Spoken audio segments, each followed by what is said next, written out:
Ayatollah Ali খামেনির যোদ্ধা নিবেদনের সময় বাংলাদেশকে সূরা আল আহজাবের 23 নং আয়াত তিলাওয়াত করে শোনানো হয়। আজকে আমরা সেই আয়াতটা নিয়ে একটু পর্যালোচনা করব। প্রিয় ভাইরা আমার, ইরানে আয়াতুল্লাহ আল খামেনির যোদ্ধা নিবেদনের সময় বিশ্ববিখ্যাত কিছু কারি রেখে দিয়েছেন।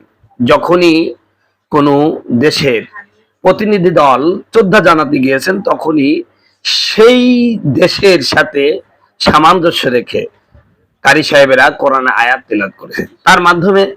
তার মানে হচ্ছে ওনারা এই আয়াতগুলোর মাধ্যমে একটি কূটনৈতিক বার্তা পৌঁছে দেওয়ার চেষ্টা করেছেন এবং গোটা বিশ্ব মুসলিম উম্মাহকে জানিয়ে দিয়েছেন যে ইরানের সাথে আপনাদের সম্পর্ক হওয়া কেমন উচিত, সেই বার্তাটা মূলত পৌঁছে দেওয়ার চেষ্টা করেছেন। তো আমাদের বাংলাদেশের যারা প্রতিনিধি দল গিয়েছেন, বিশেষ করে আমাদের স্পিকার মহোদয়ের নেতৃত্বে এবং ওদিকে বিরোধী দলের নেতৃত্বে নাসিরউদ্দিন পাটোয়ারি, পীরজাদা হানজালা সহ অনেকে লোকেই গেছে। তো এই যে গেলেন এবং তাদের সামনে সূরা আহজাবের 23 নং আয়াত তেলাওয়াত করে শোনানো হলো, তার মানে ইরান আমাদেরকে কি মেসেজ দিলেন, আমাদের সাথে তাদের সম্পর্কটা কেমন, কতটুকু গভীর এবং আমাদের প্রতি তাদের আস্থাটা কি, তাদের নির্ভরযোগ্যতাটা কি, যে আমাদেরকে তারা কি মনে করে, সে কথাটাই কিন্তু এই আয়াতের মধ্যে সুস্পষ্টভাবে প্রকাশিত হয়েছে। তাই আসুন আমরা দেখে নিই যে আল্লাহ রাব্বুল আলামিন সূরা আহজাবের 23 নম্বর আয়াতে কি বলতে চাচ্ছেন। আমরা একটু শাব্দিক বিশ্লেষণ প্লাস স্বল্প পরিসরে একটু তাফসীর করব ইনশাআল্লাহ। সম্মানিত বন্ধুগণ, আমার ভাইয়েরা, আল্লাহ রাব্বুল আলামিন আয়াতটিতে বলছেন, কি বলছেন? মুমিনদের মধ্যে কিছু লোক রয়েছে যারা আল্লাহর সাথে কৃত তাদের প্রতিশ্রুতি সত্যে বাস্তবায়ন করেছে। আয়াতটিতে আল্লাহ তাআলা বলেন, মুমিনদের মধ্যে কিছু লোক রয়েছে যারা আল্লাহর সাথে কৃত তাদের প্রতিশ্রুতি সত্যে বাস্তবায়ন। আল্লাহ রাব্বুল আলামিন কোরআনুল কারীমের সূরা আল আহজাবের 23 নং আয়াতে বলেছেন, মিনাল মুমিনিনা রিজালুন সাদাকু মা আহাদুল্লাহ আলাইহি ফামিনহুম মান কাদা নাহবা ওয়া মিনহুম মান ইয়ানতাযির ওয়া মা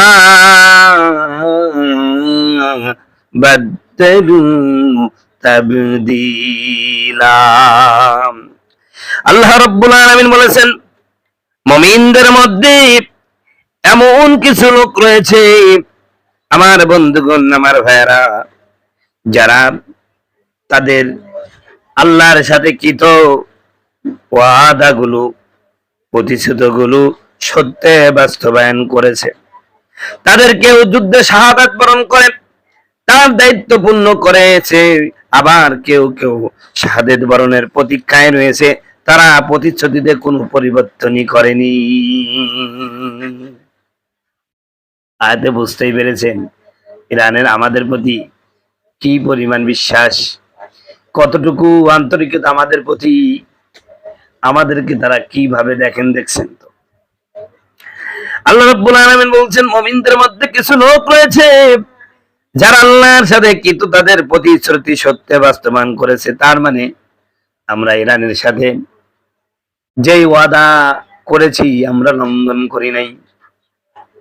তারা মূলত এই কথাটাই বোঝাতে চেয়েছেন, আসলে আমাদের মূলনীতি যেটাই, যেহেতু আমরা দুর্বল দেশ, অর্থনৈতিক ভাবে অত স্বাবলম্বী না, আবার বর্তমান প্রেক্ষাপটে যেই যুদ্ধাস্ত্রের প্রয়োজন আছে তা আমাদের নেই, সুতরাং সকলের সাথে আমাদের বন্ধুত্ব, যাদের সাথে যে ওয়াদা করেছি আমরা কখনো বিশ্বাসঘাতকতা করি নাই।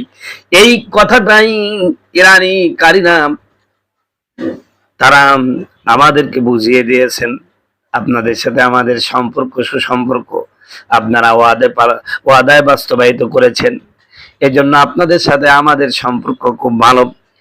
আল্লাহ রাব্বুল আলামিন বলছেন, মুমিনদের মধ্যে কিছু লোক রয়েছে যারা আল্লাহর সাথে কৃত তাদের প্রতিশ্রুতি সত্যে বাস্তবায়ন করেছে।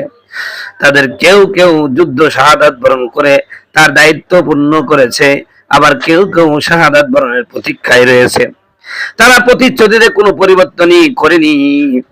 আয়াতের শাব্দিক অর্থ ও পটভূমি আয়াতের মূল অংশটি হলো, মুমিনদের মধ্যে কিছু লোক রয়েছে যারা আল্লাহর সাথে কৃত তাদের প্রতিশ্রুতি সত্যে বাস্তবায়ন করেছে। তাফসীরে মাআরিফুল কোরআন এবং ইবনে কাসিরের বর্ণনা অনুযায়ী খন্দক বা আহজাবের যুদ্ধের কঠিন পরিস্থিতিতে যখন চারদিক থেকে মদিনা অবরুদ্ধ ছিল এবং প্রচন্ড শীত ও খদ্দাভাব দেখা দিয়েছিল, তখন সাহাবীরা বলেছিলেন, এটি সেই সময় যার ওয়াদা আল্লাহ ও তার রাসূল আমাদের দিয়েছিলেন। তারা নিজেদের জীবন বাজি রেখে শেষ পর্যন্ত ইসলামের সুরক্ষায় অবিচল ছিলেন। দুই শ্রেণীর মুমিন, এই আয়াতে মুমিনদের দুটি ভাগে ভাগ করা হয়েছে। যারা অঙ্গীকার পূর্ণ করেছেন এরা হলেন সেই ভাগ্যবান সাহাবী যারা যুদ্ধের ময়দানে অকাতরে জীবন বিলিয়ে দিয়েছেন বা আল্লাহর পথে প্রতিশ্রুতি রক্ষায় শাহাদা বরণ করেছেন, যেমন হযরত আনাস ইবনে নজর রাদিয়াল্লাহু তাআলা আনহু, হযরত হামজা রাদিয়াল্লাহু তাআলা আনহু। যারা অপেক্ষামান এরা হলেন সেই সব সাহাবী যারা আল্লাহর পথে নিজেদের জীবন দেওয়ার জন্য প্রস্তুত ছিলেন এবং সুযোগের অপেক্ষায় ছিলেন। অবশেষে তারা স্বাভাবিক মৃত্যুবরণ করেছেন অথবা পরবর্তী বিভিন্ন জিহাদে শাহাদাত লাভ করেছেন। এই আয়াতের মূল শিক্ষা হলো, এই আয়াতের মাধ্যমে মুমিনদের দুটি প্রধান চারিত্রিক বৈশিষ্ট্য ফুটে উঠেছে। এক নম্বর হলো অটল বিশ্বাস। পরিস্থিতি যতই প্রতিকূল হোক না কেন, সত্যিকারের মুমিন আল্লাহর দ্বীন থেকে বিচ্যুত হন না। চূড়ান্ত আত্মত্যাগ। দুই নম্বর যেই শিক্ষাটা, চারিত্রটা ফুটে উঠেছে এই আয়াতের মাধ্যমে, সেটা হলো চূড়ান্ত আত্মত্যাগ। প্রয়োজন হলে নিজের জীবন পর্যন্ত আল্লাহর রাস্তায় উৎসর্গ করতে প্রস্তুত থাকা। বাংলাদেশকে ইরানের মিত্র দেশ মনে করে বাংলাদেশের অধিকাংশ মানুষ ইরানকে সাপোর্ট করে। সুযোগ পেলে তারা যুদ্ধে যেতেও রাজি। বাংলাদেশের জনগণের সেই অনুভূতিকে সম্মান জানিয়ে পবিত্র কোরআন থেকে অত্যন্ত চমৎকার এই আয়াতটি বাংলাদেশকে পাঠ করে শোনানো হয়। সুবহানাল্লাহ। সম্মানিত বন্ধুগণ, আমার ভাইয়েরা আমার, এরকম আয়াত তারা অনেকগুলো নির্বাচিত করেছে। এমনকি সৌদি আরবের জন্য একটি আয়াত বরাদ্দ করেছেন। সেই আয়াতটি আপনারা শুনে নেবেন, সেখানে কি বলা হয়েছে এবং তাদেরকে কাদের সাথে তুলনা করা হয়েছে। প্রিয় বন্ধুগণ, আমার ভাইয়েরা আমার, আজকে বাংলাদেশে কিছু ঘোমটা মৌলবী আছে যারা ফতোয়াবাজি করছে। আমাদের কওমি থেকে একজন অনুপ্রবেশকারী মারুফ কাসেমি, সত্যিকার কাসেমি না ভুয়া কাসেমি আমি ততটুকু জানি না, তার ফেসবুক পেজের মধ্যে লেগেছে যারা খমিনি সাহেবের জানাজায় উপস্থিত হয়েছে, যারা খমিনি সাহেবের জানাজায় উপস্থিত হয়েছে তাদের নাকি কালেমা দোহারাই পড়তে হবে, ঈমান নবায়ন করতে হবে। কত বড় খবিস হলে এরকম কথা বলে, মনে করে যে জান্নাত জাহান্নাম এদের বাপ দাদা সম্পত্তি, যাকে ইচ্ছা তারা জান্নাত দিয়ে দিবে, যাকে ইচ্ছা তাকে জাহান্নামে দিয়ে দিবে, যাকে ইচ্ছা তারা কাফের বলে দিবে, আর আমরা জনগণ তাই মেনে নেব। পড়াশোনা আমরা তো করি নাই, আমরা গাছকে পড়াশোনা করেছি। তো বাংলাদেশের সবচেয়ে বড়, ইসলামের সবচেয়ে বড় দুশ্মন হলো এদেশের তথাকথিত লামাযহাবী আহলে হাদিস, এই লামাযহাবী গোষ্ঠী। এই বাংলাদেশের সবচেয়ে ইসলামের জন্য, ইসলামী আন্দোলনের সবচেয়ে বড় বাধা হলো এই ঘুমটা মৌলবীগুলো। এই ঘুমটা মৌলবীগুলো বাংলাদেশে তাদের দেহ অন্তর থাকে ওই যে ইসলামের চরম যারা শত্রু তাদের সাথে।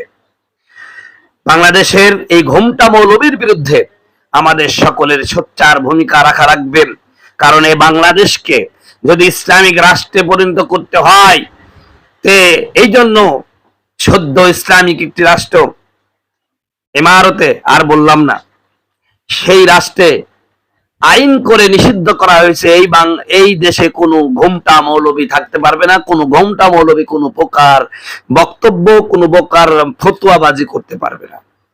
কিন্তু আমাদের বাংলাদেশে কোন সময় এসেছে, বাংলাদেশের জামাত ইসলাম, বাংলাদেশ খেলাফত মজলিস, ইসলামী ঐক্য জোট, তারপরে চরমুনা সহ যতগুলো দল আছে, সুন্নি মুন্নি যত আছে, সব দল ঐক্যবদ্ধ হয়ে এই সমস্ত ঘোমটা মৌলবীদের বিরুদ্ধে আমাদের সোচ্চার হতে হবে। যারা খামিনির জানাজায় অংশগ্রহণ করেছে বলে ঈমানকে নবায়ন করতে হবে এবং প্রকাশ্যে খামিনি সাহেবকে কাফের ঘোষণা দেয়, ওদেরকে আমি চ্যালেঞ্জ করলাম, বাপের বেটা হলে আমার সামনে বসে তাকে কাফের ঘোষণা কর, দেখি তোর এলেমের কত বড় দৌড়। এগুলো হলো মূর্খ, এগুলো হলো তাদের দালাল, যারা ইসলাম এবং মুসলমানকে পৃথিবী থেকে নিঃশেষ করে দিতে চায়, তাদেরই দালাল, এক নাম্বার খাঁটি এজেন্ডা বাস্তবায়নকারী দলই হলো এই ঘুমটা মৌলবীগুলো। অতএব এই ঘুমটা মৌলবীর বিরুদ্ধে আমাদের সকলের সোচ্চার থাকতে হবে, আমরা যে যা দল করি না কেন।